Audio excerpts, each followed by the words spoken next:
الشيطان الرجيم بسم الله الرحمن الرحيم حتى إذا استيأس الرسل وظنوا أنهم قد كذبوا جاءهم نصرنا فنجي من نشاء ولا يرد بأسنا عن القوم المجرمين لقد كان في قصصهم عبرة لأولي الألباب ما كان حديثا يفترى ولكن تصديق الذي بين يديه وتفصيل كل شيء وهدى ورحمة لقوم يؤمنون صدق الله العظيم.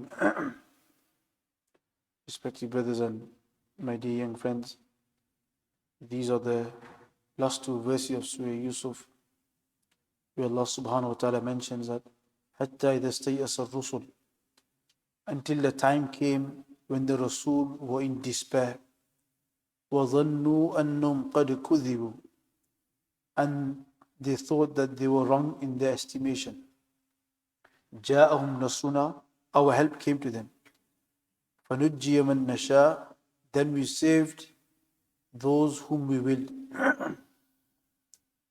ولا يرد بأسنا عن القوم المجرمين, and our punishment is not averted from the guilty. So last week we mentioned that the chiefs of Makkah, the Quraysh, and the other disbelievers, they would spread misconceptions, doubts, misinformation amongst the general people, the simple people, so that they do not go towards Islam, because they feared that if these people go towards Islam, towards Muhammad sallallahu alaihi wasallam, then the Quran is an open miracle and it is clear, it is filled with guidance, that these people will turn to Islam. And if they turn to Islam, one person turns to Islam, second person turns to Islam, 10 people, 20 people, 30 people, then in no time these leaders, are so-called leaders, they will lose their seats. They will no longer remain leaders.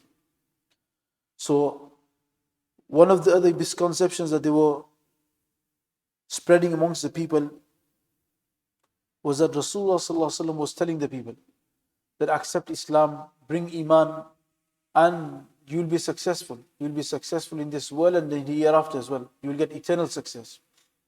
And those who do not accept Islam, those who do not bring Iman, those who do not become obedient to Allah subhanahu wa ta'ala, then Allah will punish them. And He can punish them in this world, and for them in the hereafter will be eternal punishment. So these people, they sought to spread a misconception and a doubt amongst the local people that Muhammad sallallahu alaihi wasallam has been telling us for such a long time, that bring Iman on me, bring Iman, believe in one Allah, believe in Islam, come into a fold of Islam, and you'll get success. But we are seeing that even though we're not accepting Islam, we are successful. We are increasing in money, we are increasing in children, we've got our authority, we've got our strength. And number two, he's been telling us that if you don't accept, you'll be punished. And just like the people before were punished, you'll be punished. But we're not being punished. You can't see any punishment coming. Hatta they became so complacent and they became so arrogant that they were saying, Fa'tina bima ta'iduna, bring the punishment. So they were telling the people, look, if he is true, then why is he not bringing the punishment for? Why is the punishment not coming for? We are asking for it. So this, look, if he is true, the punishment will have come, but the punishment is not coming. So it shows that we are right. Whatever we're doing is right. And just like we are in a good life in this world, then the same Allah in the hereafter will give us also a good hereafter. If He's giving us a good world here with prosperity, with wealth, with children, with respect, with honor, then when we go back in the hereafter, then we'll also get the same. So anyway, they are spreading these misconceptions. But the general rule is Allah subhanahu wa ta'ala gives them respite. Allah gives them rope. Allah lets them do this and lets them go deep in their sins until one day Allah comes and catches them. Just like the worldly system, we see that one person's a small criminal in the street, he's selling some drugs, and the police will come and instantly catch him. And they put him behind bars for a few years, 2-3 years, and then he'll be free again. But if the police find out there is a serial criminal, there is a smuggler, or the ringleader, and they will not instantly catch him. They will leave him. They will let him do it, and they will follow him. They will spy on him, and they will, in fact, even the police will infiltrate and become part of his team. Why? To gather information against him, to make a strong case against him. Till when? Till they have such a big case that they are 100% sure that this person has got such charges against him that he will never be able to, no lawyer will be able to release him. And number two, when he goes in jail, he will go forever and ever. He will never be able to come out. And when they get this fight ready, that's when they catch him. In the same way, those who are great transgressors, those who are filled with takabbur and arrogance, Allah subhanahu wa ta'ala lets them go deep in their crimes. They go so deep until they become complacent, okay, nothing's going to happen. It's been 10 years we've been doing kufr. What's happened? Nothing's happened. If Allah wanted to send punishment, He would have catched us. No. Allah gives them rope, gives them time, lets them carry on until when they least expect it, Allah subhanahu wa ta'ala comes and He catches them in such a way that they have no way out. And He catches them so that they can go into the lowest part of Jahannam for their transgression. So they become so complacent and they openly say that bring the punishment. They take mockery of the Anbiya, they harm the Anbiya. In fact, there have been times where Anbiya ﷺ have been physically harmed, have been martyred. And they cause corruption and they stir corruption. But Allah subhanahu wa ta'ala lets this happen. So their file is being created. So the day Allah catches them, there is no way out for them. So anyway, this was happening in Makkah as well. So Allah subhanahu wa ta'ala, this Surah Yusuf has a lot of comfort for Rasulullah. So Allah subhanahu wa ta'ala is talking about the previous Anbiya sallallahu. Allah subhanahu wa ta'ala says, Hatta yastayasa rusul. That until the time came when the Rasul were in despair. In despair of what? That Allah subhanahu wa ta'ala told the Anbiya, the previous Anbiyas, that tell the people, tell your nation to bring Iman or they will get punished. They'll get punished. So the Anbiya sallallahu sent them the message that bring Iman or you'll get punished. And they passed the message, they called them to Iman. But the time came that their hearts became hard now. There was no chance they were going to accept Iman. So then the Anbiya sallallahu in their minds, they estimated, okay, now these people are not going to accept Islam. They have gone so deep in their transgression, in their kufr, that maybe a year or so, in a year's time, Allah's punishment will come. So they estimated and they made this time frame and this period in their mind that after a year, after 6 months, after 2 years, Allah's punishment will come, haqq will become zahir, batil will get destroyed, the transgressors will be destroyed, and the mu'min believers will be the successful ones, and everything will be opened out in front of the world. It will be clear cut that these people are on haqq, then Allah subhanahu wa ta'ala's help came, and these people were on batil, and Allah subhanahu wa ta'ala came and destroyed them. So they would estimate, okay, in 2 years' time. So according to the estimation, Allah only told them, what did He tell them? That tell them if they don't believe, then they will be destroyed. But when they will be destroyed, Allah didn't say it. But the Anbiya, the Nabis of the previous nations, they made this estimation. Okay, after 6 months, after 1 year, etc. Now what happened was 5 months happened, 6 months happened. And as according to estimation, they were expecting the punishment to come. They were expecting the punishment to descend on them. They were expecting them to be destroyed. 6 months passed, 7 months passed, nothing happened. So the Anbiya sallallahu fell in despair and thought that they were wrong in their estimation. This is wrong estimation. Yes, Allah told us. So they had definite yaqeen. They had yaqeen that the punishment will definitely come. But now they were in despair that, wait a minute, how did we calculate 2 years? So Allah subhanahu wa ta'ala is showing that such a length of time passed. That they thought it was 1 year, 2 years, but the time prolonged. Allah gave the transgressors even more time. Until Jam Nasuna, when they became totally, they thought that maybe the punishment might come even after we die.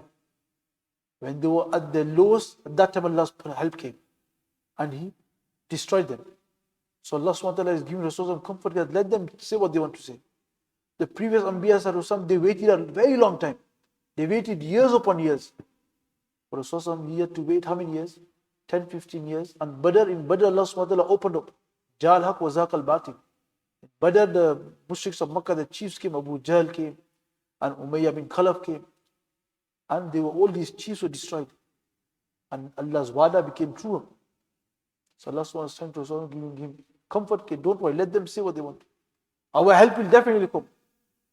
But it will come. We will give them respite and it will come. And they knew this. But because they wanted to keep the people with them, they were doing this false propaganda. Look, the punishment was not coming. Okay, he's mentioned what? Was it Sa'd ibn Abi Mu'adh radiallahu anhu, that he came to Makkah Mukarramah once to do Umrah, to do Tawaf. He came to do Tawaf. So when Hazrat Sa'd bin Mu'adh radiallahu anhu came to Makkah Mukarramah, he used to stay in Umayyah bin Khalaf. He used to stay by him. Because when Umayyah bin Khalaf used to come Medina, he used to stay by Sa'd, Hazrat Sa'd with him. So he told Umayyah that tell me a free time, a time where Haram is not busy, so I can do Tawaf. So he said, we'll go in the Nisf Nahar, afternoon time. So when they met Abu Jahl. So Abu Jahl asked Umayyah that, who's this with you?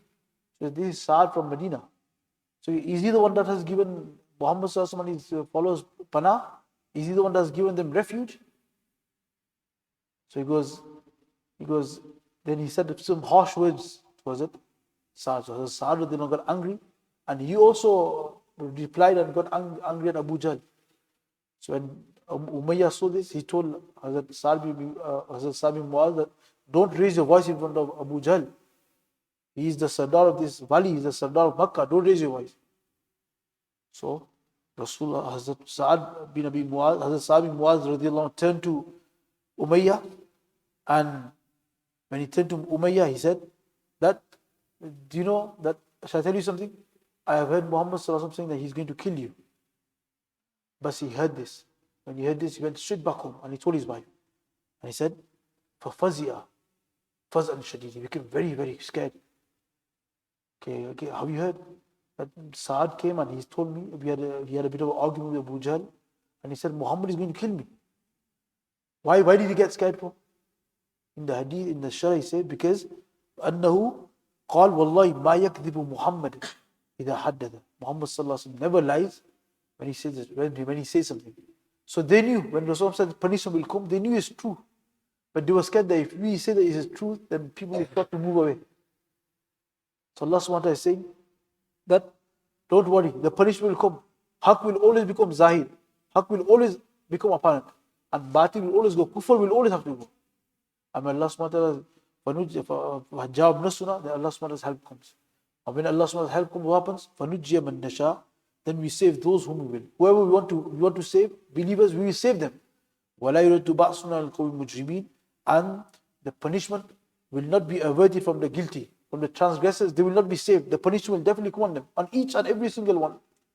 So Allah Subhanahu wa Ta'ala is telling Rasulullah that whatever you have to do, you carry on. You do you propagate. And we have told you that if they don't accept, the punishment will come. And it will come whenever the time is right. Allah Subhanahu wa Ta'ala's punishment will come. So in this one again, Allah Subhanahu wa Ta'ala is, in this ayat, getting rid of the misconception that they were spreading. That look, he's been telling us for so long that punishment will come upon you, punishment will come upon you. We ask him, bring the punishment. But he's not bringing any punishment. So that means we are right and he's not a Nabi. So Allah is saying that don't worry. Let them say the punishment will come. It might take a bit of time, but it will definitely come. Then Allah Subhanahu wa Ta'ala in the last ayat, Allah Subhanahu wa Ta'ala is saying that لَقَدْ كَانَ فِي قَصَصٍ إِبْرَةٌ لِأُولِي الْأَلْبَابِ. That indeed in their narratives, in their story of the Anbiya, in the story of Yusuf alayhi salam, in the story of Ibrahim alayhi salam, in the story of Lut alayhi salam, Shu'aib alayhi salam, in the story of Ashab Kahf, all these stories, they are certainly a lesson for the people of intelligence. Ibratul lil albab, ma kana haditha yuftara. This Quran is not fabricated, it's not forged, it's not been made up, it's not a novel. Ma kana haditha yuftara. It's not been made up. ولكن تصديق الذي, but a confirmation of all the scriptures before it. ولكن تصديق الذي بين يديه وتفصيل كل شيء. A detailed explanation of things. Everything that man needs in terms of aqidah. In terms of aqidah, whatever guidance he needs, it is all in the Quran. وَهُدًى, it is hidayat, guidance. وَرَحْمَةً لِقَوْمِ يُؤْمِنُونَ, and mercy for those who bring iman. So in this final ayat, Allah Subhanahu wa Ta'ala wraps up and concludes by saying that indeed in the tale of Yusuf salam, and in all the stories in the Quran, whether it's the other Sahaba story or the awliya or the Salihin, the pious people's stories, whatever stories are in the Quran, if a person looks into it, there are reflections, there are lessons, there is something to take away from you. There is something that will change your life. And ulama say that usually 4 things change your life. Number 1 is sohbat. When a person is in good company, by staying in the pious people's company, a person's life changes. He will get influence, and this pious person's akhlaq, his amal will affect him, and he will see changes in his life. He will see changes in his life. Sometimes it happens instantly. Sometimes it takes time. That's why there's a pious person in the previous times, in the early days, Muhammad bin Wasi.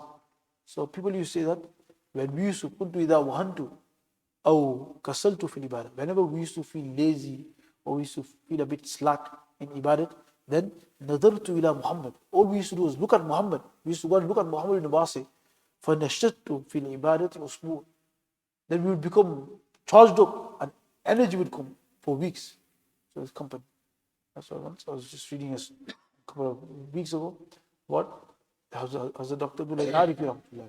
Dr. Abdullah Arif Rahmatullah was the Sheikh of Mufti Taqi Usmani Sahib, Mufti Rafi Usmani Sahib. He was a Khalifa of Hazrat Mullah Ashrafi Thami Rahmatullah. He wasn't an alim. He was a lawyer first, and then from lawyer he became a doctor by profession, homeopathy doctor. But he stayed in the Sohbat of Hazrat Mawshari Tahimahullah. And when he stayed in the Sohbat of Hazrat Mawshari Tahimahullah, he became to such a level that Mufti of the time, Mufti Taqi Usmani Sahib, Mufti Azam, they became his murids. They turned to him. So once he was sat in his khanka, he had a khanka, he had his medicine, because he was a homeopathy doctor, he had a medicine, he had a room at the front, consultation room. At the back he had a room where he used to do majlis. So one day, when the day he passed away, Hazrat Maulana Yusuf Rahmatullah mentions that we were sat in that room, and as Dr. Abdullah Arif Rahmatullah, his son, came and he said, "Shall I tell you a story about my father?" So he said, "Batao, tell us." It's a deep story. Because one day I was sat in my dad's, in the front room, the consultation room, where the medicine is, etc. And this person walked in. And he walked in and said, "Hazrat kaha hai?" So I said, "Piche, he's in the back room, he's giving majlis." So he went. And he went in, opened the door, and he put his hands on the door frame. I looked at Dr. Abdullah Arif Rahmatullah for a few moments, 1 or 2 minutes. And then he came back and he sat by me, by Dr. Abdullah Arif Rahmatullah. I said, "Do you know me? I am not connected to your father. I'm not his student. I'm not his patient. I'm not his murid. But shall I tell you a story about him?" So I said, "Yes, tell me a story. He's my father. Tell me a story." So I was a serial alcoholic, Muslim, Pakistan. I used to drink so much alcohol that my wife, my friends, my children, they were all fed up. They tried their best to relieve me from this problem, from this bala. How can he stop? They tried their best, but I could not stop drinking. It was a permanent habit.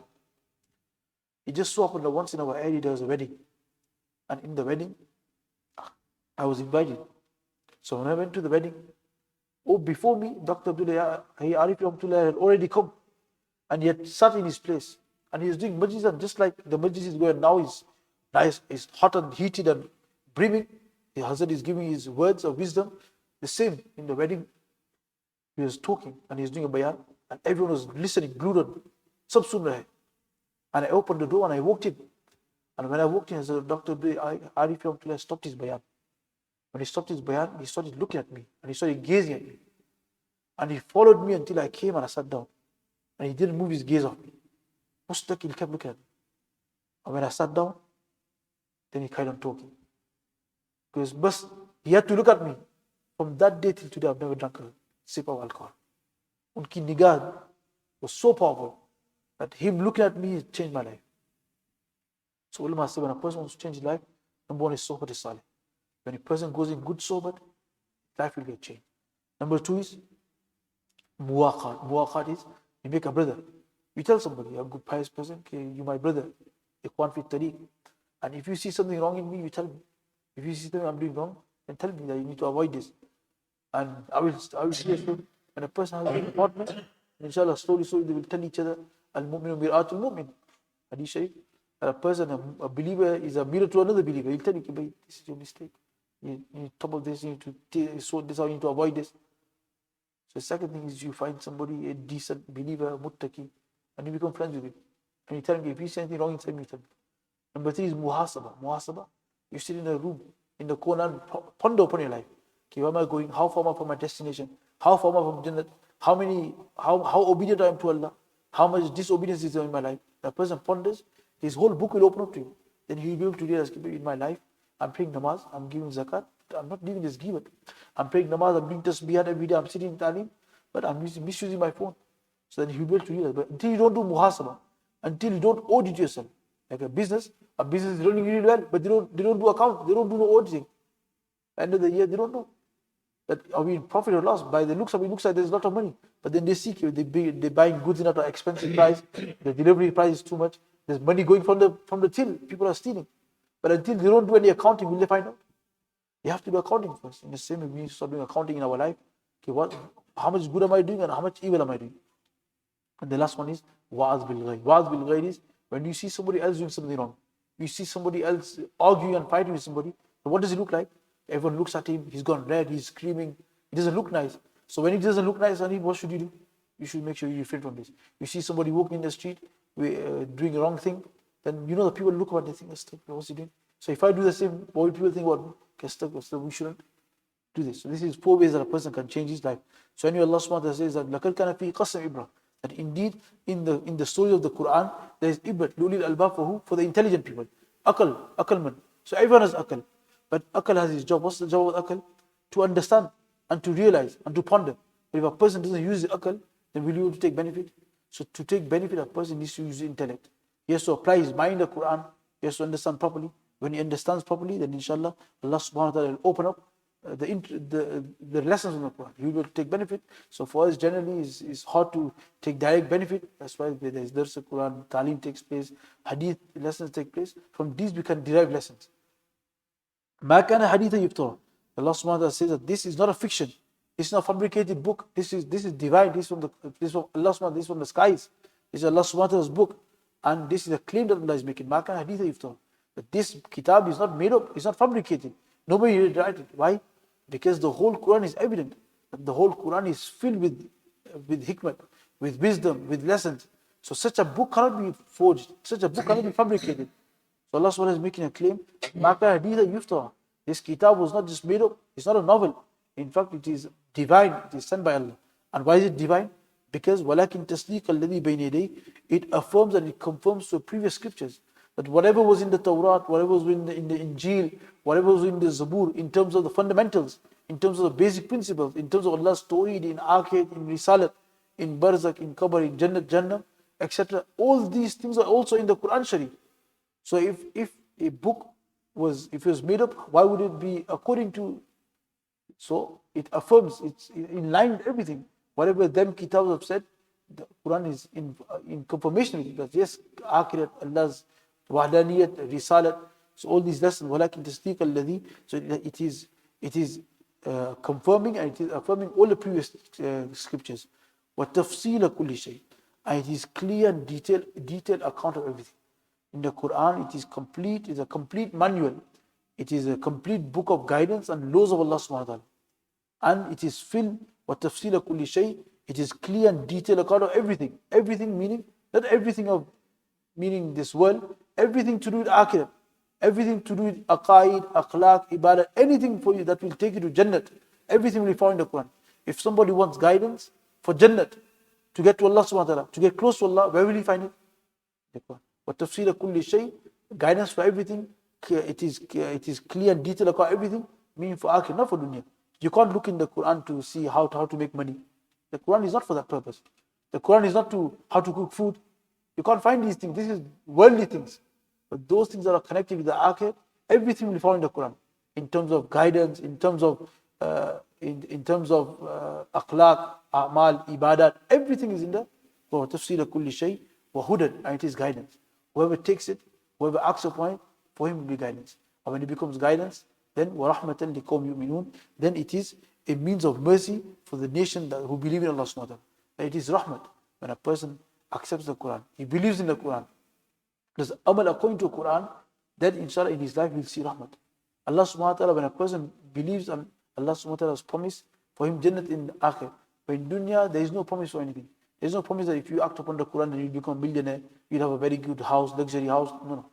Yes, one thing Allah subhanahu wa ta'ala has definitely promised is itminan.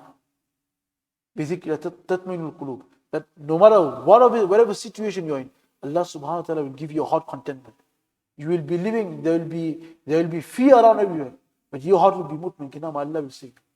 There will be hardships, but your heart will not be affected. Your heart will be bilkul mutmain, Allah is with you. This is definitely promised. That Allah subhanahu wa ta'ala will give you itminan in this. Well, now the question that arises here is that he says, وَرَحْمَةٍ لِقَوْمٍ يُؤْمِنُونَ, that this Quran is mercy, guidance for the believers. So only for the believers? So this Quran is not for the non-believers? No, in fact, it is for the non-believers. It is guidance for everybody. It is rahmat for everybody. So why is it for the believers? Because the believers have adopted and they have accepted to heed and take lesson of the Quran. Whereas the disbelievers are not ready to accept the Quran. That's why it is not guidance for them. One night is guidance for everybody. The example ulama give is like, imagine a Darul Uloom which has, in terms of ilmi, tarakki is very high. In terms of its ilmi state is very high. In terms of tarbiyat, it's very high. The Darul Uloom is at the highest pinnacle. And whoever goes there is beneficial for him. If you go the 24-hour routine, you adopt it, it's very, very beneficial. You'll come out as a very strong alim. Inshallah, your tazkiyah will take place, your ishtah will take place. So this is a very good Darul Uloom. But what happens? One day the Muhtamim Sahib calls one person and he tells us, go back home. Because this Darul Uloom is not beneficial for you. So the question, how come this is beneficial for everybody? Why is it not beneficial for me? The principal said this Darul Uloom is not beneficial for you because we have a 24-hour routine. You have to do sabak, mutala, takrar, all these things you have to do. Pray namaz on time. You're not ready to adopt the rules. You're not ready to take the responsibilities on board. You have come here, you've been here for 1 year, and all you're doing is doing what you want to do. You're not ready to adopt the rules. So if you don't adopt the rules, if you don't accept our rules, our responsibilities that we have put on you, then will you be able to take benefit? Will that student be able to take benefit?